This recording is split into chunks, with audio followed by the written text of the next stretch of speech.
is flying at a height of 60 meters above the ground.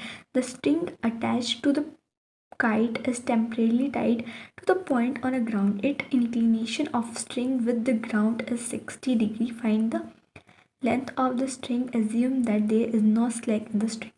देखो इसने बोला क्या है, मानो जैसे कि यहाँ पे एक बच्चा है, जो ये है ना स्ट्रिंग, इसको समझ लो ये पूरी सीधी है। अगर मैं पूरी सीधी कर रही हूँ ना तो वीडियो में आ नहीं रही है अच्छी तरह, तो इसको समझ लो कि ये सीधी है बिल्कुल, और ये पकड़ा हुआ है।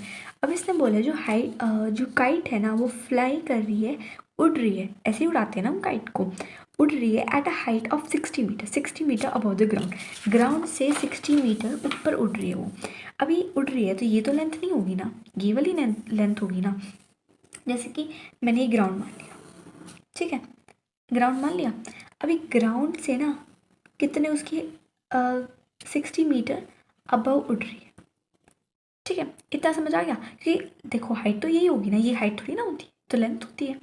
अब उसने बोला आगे कि वो एक पॉइंट से अटैच्ड है। यहाँ पे बच्चा नहीं मानते, इसने बोला पॉइंट से, पॉइंट मान लो ये ग्राउंड है, ठीक है, इसको भूल जाओ। यहाँ से ये 60 सेंटीमीटर अबव उड़ रही है, ये ग्राउंड है मेरा, और यहाँ पे एक पॉइंट है जिससे वो अटैच्ड है, ठीक है। अब इसने बोला है मेरे को कि वो है ना एंगल बना रही है 60 का विद ग्राउंड, ग्राउंड के साथ वो 60 डिग्री का एंगल बना रही है। It inclination to the string with the ground is 60। इतना आगे समझ। देखो मैंने क्या बोला कि ये मेरा ग्राउंड है, सॉरी मैंने थोड़ा कन्फ्यूज़न कर दी ये बच्चा बना के, ठीक है, ये मेरा ग्राउंड है, ये जो मैंने सारा ब्लू पेन से बना दिया ना, तो ये मेरा ग्राउंड है। अब ग्राउंड पे एक पॉइंट है जिससे पतंग उड़ रही है, अब पतंग तो ऐसे उड़ेगी, उसने मेरे को हाइट दे दी 60 मीटर। अब उसने एंगल बोला जो ग्राउंड के साथ बना रही है, ग्राउंड के साथ तो ये बनाएगी ना काइट सॉरी, तो क्या होगा 60 डिग्री का होगा, इसने ये बता दिया। अब इसने बोला find the length of string, मुझे लेंथ निकालनी है स्ट्रिंग की, ठीक है, ऐसे वो स्ट्रिंग की लेंथ निकालनी है। Assume there is no slack in the string. Slack मतलब देखो ऐसे कोई मुड़ी तुड़ी नहीं हुई है, ठीक है, अगर कोई मुड़ेगी तो इसकी लेंथ बदल जाएगी ना, इसलिए देखो लेंथ बदल जाएगी ना, इतनी निकलेगी और ये है इतनी एक्चुअली, ठीक है। एज्यूम मतलब इसने बताया कि मेनली तुम ये समझ लो, इसने कहा है कोई भी मुड़ी हुई नहीं है, बिल्कुल सीधी है, बिल्कुल स्ट्रेट, ठीक है।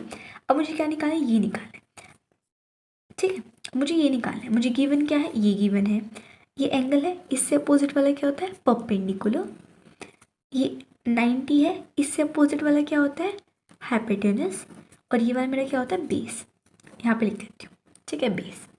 आगे बात समझ। अब मेरे को गिवन क्या है, मुझे निकालना क्या है, हाइट निकालनी है, लेंथ निकालनी है, सॉरी लेंथ निकालनी है, तो एच तो चाहिए मुझे, गिवन मेरे पास पी है, तो पी बाई एच हो जाएगा, है ना। तो मैं क्या करती हूँ, मेरी काइट वैसे सुंदर है ना, ठीक है। अब मैं क्या करती हूँ, मैं साइन थीटा लगा देती हूँ। अब मैं एक बार क्या करती हूँ, मैं एक बार यहाँ पे नाम बना लेती हूँ, ABC नाम दे लेती हूँ, ठीक है। अब इतना क्लियर है ना कैसे क्या हुआ। अब देखो मुझे क्या निकालना है, पी बाई एच, मैंने बता दिया कैसे होएगा, साइन थीटा में आता है बी बाई एच, साइन मुझे थीटा कितना है, एंगल मेरे को 60 गिवन है, पी मेरा क्या है, ये वाला पी है ना मेरा, पी मेरा ये तो 60, पी तो ये है मेरा 60, ये मेरा 90 के अपोजिट वाला एच, और ये मेरा पी, फिर हमने एच ले रखा है, एच मुझे निकालना है तो मैं ए भी लिख लेती हूँ उसको, ठीक है। अब मैं साइन 60 मेरा कितना होता है √3/2, ठीक है। अब मैं 60 क्या है मेरा परपेंडिकुलर, मैंने ए सी नहीं लिखा, कंफ्यूज मत होना, 60 लिख दिया सीधा।